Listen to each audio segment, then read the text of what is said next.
ನಮಸ್ಕಾರ ರೀ ಎಲ್ಲರಿಗೂ welcome back to Anika home world. ಇವತ್ತು ನಾನು ಮನೆಗೆ ಬೇಕಾಗಿರೋಂಥ ಸ್ವಲ್ಪ ಮಣ್ಣಿನ ಪಾತ್ರೆಗಳನ್ನು ತಗೊಳ್ಳೋಣ ಅಂತ ಇಲ್ಲಿ ಶಾಪಿಗೆ ಬಂದಿದ್ದೀನಿ. ಇಲ್ಲಿ ನೋಡ್ರಿ ತುಂಬಾ ವೆರೈಟಿ ಕಲೆಕ್ಷನ್ ಇದು. ನೋಡಿದ ತಕ್ಷಣ ಎಲ್ಲನೂ ತೊಗೋಬೇಕನ್ನೋ ಆಸೆ ಆಗ್ತಾಯಿತ್ತು.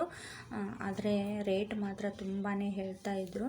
ಈಗ ನಾನು ಮನೆಯಲ್ಲಿ ಬಳಸ್ತಕ್ಕಂಥ ಪಾತ್ರೆಗಳನ್ನು ನಾನು ಇಲ್ಲೇ ತೊಗೊಂಡಿರೋದು ತುಂಬಾ ಚೆನ್ನಾಗಿ ಬಾಳಿಕೆ ಬಂದಿದ್ದಾವೆ. ಇಲ್ಲಿ ಆಲ್ಮೋಸ್ಟು ಸಿರಾಮಿಕ್ ಬೌಲ್ಗಳು, ಗಾಜಿನ ಬೌಲ್ಗಳು, ಎಲ್ಲ ಥರ ಪಾತ್ರೆಗಳು ಸಿಗ್ತಾವೆ. ಹಾಗೆ ಶೋ ಪೀಸ್ಗಳು ತುಂಬ ಚೆನ್ನಾಗಿ ಸಿಗ್ತಾವೆ. ಇವತ್ತು ನಾನು ಏನು ಅಂದ್ಕೊಂಡು ಬಂದಿದ್ದೆ ಆ ಪಾತ್ರೆಗಳು ನನಗೆ ಇವತ್ತು ಸಿಗಲಿಲ್ಲ. ಯಾಕಂದರೆ ನಾನು ಪ್ರತಿ ಸಲ ಬಂದಾಗ ಒಬ್ಬರು ಅಣ್ಣವ್ರು ಇರ್ತಿದ್ರು, ಇವತ್ತು ಅವ್ರು ಇರಲಿಲ್ಲ. ಒಬ್ಬ ಸಿಸ್ಟ್ರ್ ಇದ್ದರು. ಇಲ್ಲ ಅವು ಪಾತ್ರೆಗಳು ಮೇಲಿದ್ದವು, ತಕ್ಕೊಡೋರು ಯಾರೂ ಇಲ್ಲ ಅಂದರು. ಹಾಗಾಗಿ ನಾನು ಏನು ತೊಗೊಂಬಂದಿದ್ದೀನಿ ಅಂತ ವಿಡಿಯೋನ ಕೊನೆ ತನಕ ನೋಡಿ ಗೊತ್ತಾಗುತ್ತೆ. ಈ ವಿಡಿಯೋ ನಿಮಗೆ ಸ್ವಲ್ಪನಾದರೂ ಇಷ್ಟ ಆದರೆ ಒಂದು ಲೈಕ್ ಮಾಡಿರಿ. ಹಾಗೆ ನಿಮ್ಮ ಫ್ಯಾಮಿಲಿ ಫ್ರೆಂಡ್ಸ್ಗೆ ಶೇರ್ ಮಾಡಿರಿ. ನನ್ನ ಚಾನಲ್ನ ಪ್ಲೀಸ್ ಸಬ್ಸ್ಕ್ರೈಬ್ ಮಾಡಿಕೊಂಡು ಸಪೋರ್ಟ್ ಮಾಡಿರಿ ಅಂತ ಕೇಳ್ತೀನಿ. ಹಾಗೆಯೇ ನಾನು ಒಂದಷ್ಟು ಕಪ್ಗಳು ಮತ್ತು ಸ್ವಲ್ಪ ಶಾಪಿಂಗ್ ಮಾಡ್ಕೊಂಡು ಹೋದೆ ನಾನು. ತುಂಬಾ ವೆರೈಟಿ ಕಲೆಕ್ಷನ್ಗಳಿದ್ದು. ಹಾಗೆ ಮಣ್ಣಿನ ಪಾತ್ರೆಯಲ್ಲಿ ಯಾರಿಗೆ ಅಡುಗೆ ಮಾಡೋದು ಇಷ್ಟ ಅಂತ ಪ್ಲೀಸ್ ಕಮೆಂಟ್ ಮೂಲಕ ತಿಳಿಸಿ. ಇಲ್ಲಿ ನೋಡಿ ಈ ಕಪ್ಪುಗಳು ಮತ್ತು ಇದೊಂದು ಬೌಲು. ಈ ಬ್ಲ್ಯಾಕ್ ಕಲರ್ ಬಾಣಲೆ ನನಗೆ ತುಂಬಾ ಇಷ್ಟ ಆಯಿತು. ಆದರೆ ಅದು ನನಗೆ ಸಿಗಲಿಲ್ಲ.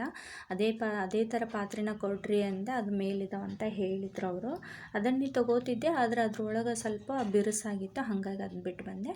ಇಲ್ಲಿ ನೋಡಿ ಈ 4 ಕಪ್ಗಳನ್ನು ನಾನು ತೊಗೊಂಬಂದೆ.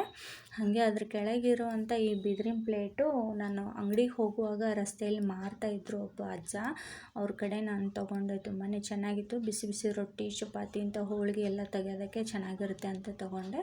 ಹಾಗೆ 1 kg ಅಷ್ಟು ನಾನು ಫ್ರೂಟನ್ನು ತೊಗೊಂಡೆ.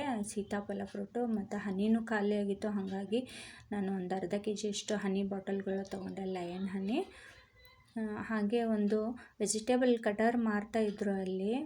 ಒಂದು ವೆಜಿಟೇಬಲ್ ಕಟರ್ ಆ ಥರದ್ದು ನನ್ನ ಕಡೆ ಇರಲಿಲ್ಲ. ಹಾಗಾಗಿ ಒಂದು ವೆಜಿಟೇಬಲ್ ಕಟರನ್ನು ತೊಗೊಂಡೆ. ಮತ್ತು ಸ್ಟೀಲಿನ ಸ್ಕ್ರಬ್ಬರ್ ಖಾಲಿಯಾಗಿದ್ದು ಪೂರ ಒಂದು ಪ್ಯಾಕನ್ನು ತೊಗೊಂಡೆ. ಅದು 80 ರೂಪೀಸ್ ಏನೋ ಅಂದರು. ಹಾಗಾಗಿ ಅದನ್ನು ಪೂರ ಪ್ಯಾಕ್ ತೊಗೊಂಡೆ. ಈ ವೆಜಿಟೇಬಲ್ ಕಟರ್ ನನ್ನ ಹತ್ರ ಇರಲಿಲ್ಲ. ಹಾಗಾಗಿ ಸಿಕ್ಕಿದ್ದಕ್ಕೆ ಭಾಳ ಖುಷಿ ಆಯಿತು ನನಗೆ.